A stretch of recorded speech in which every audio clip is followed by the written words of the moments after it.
je suis Aïssata Diakité, donc la directrice générale du groupe Zaban. Et Zaban, ça vient d'une espèce de liane sauvage qui pousse au Mali, donc un super fruit acidulé sucré qui a beaucoup de vitamines. Et la variété malienne va être très très bonne due à la température, aussi l'emplacement du Mali qui est un peu à cheval entre le sud et le Sahel en Afrique de l'Ouest. Et j'ai dédié le nom même de l'entreprise à ces fruits pour son originalité parce que tous les Maliens l'adorent. Quand on dit Zaban, on sait de quoi on parle. Et donc dans la gamme Zaban, qui est l'entreprise Zaban Holding produit, donc c'est une gamme de jus fruités 100% naturels et nutritionnels. Donc une gamme composée de 10 produits d'abord et associée à une cour royale africaine, donc du Manding.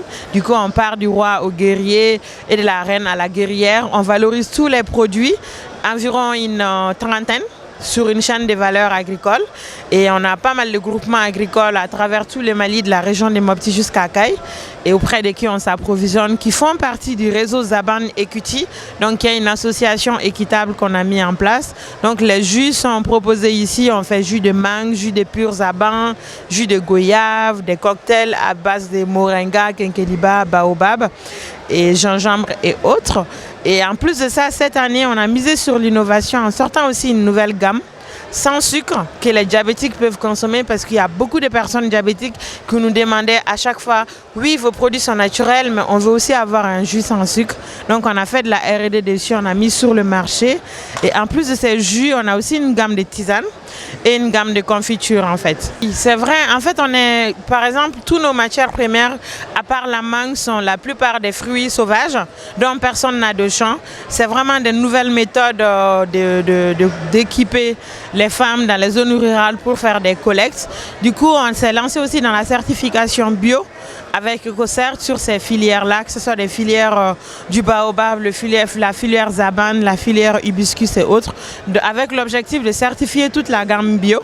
Et que ce soit la gamme de jus de fruits, tisanes et autres. C'est ce qui nous a motivé aussi à mettre en place l'association Zaban Equity qui porte toute cette structuration en amont de la chaîne des valeurs qui a aussi qui sont des missions assez pointues en fait.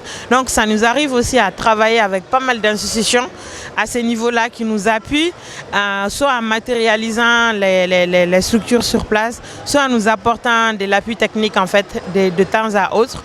Et voilà. En fait, les salons, c'est vraiment une vitrine pour moi. Je venais avant même de créer l'entreprise, parce que le Mali a quand même un partenariat avec les organisateurs du salon qui dépasse les dizaines d'années.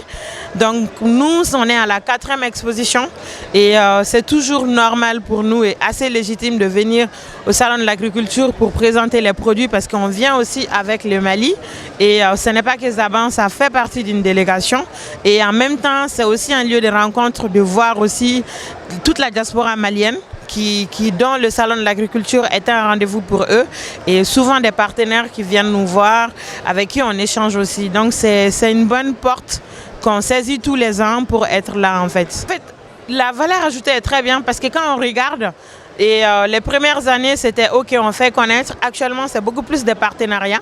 Et même là, ce matin, j'étais avec certains partenaires avec qui on échange. Et ça a même abouti parce Zaban a une filiale ici en France. L'idée aussi, c'est de la développer parce qu'au début, on travaille avec des restaurants, quelques magasins. Et là, on va vraiment se lancer en e-commerce et développer mieux les produits. Et le salon de l'agriculture commençant en début d'année, c'est un peu un petit pas pour continuer tout ceci en fait.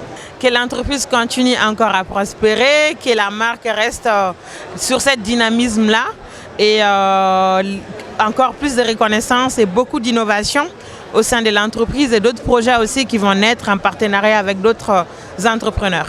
C'est vrai, je suis un 100% produit de la diaspora et ce que je peux dire, c'est qu'on a du potentiel.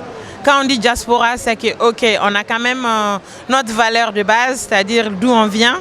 Et aussi, tous les codes qu'on a pu avoir, que ce soit ici en France ou plus large même dans d'autres pays européens. Donc ça, c'est des atouts que nous, on peut utiliser pour créer de l'innovation et prendre de l'avance en fait.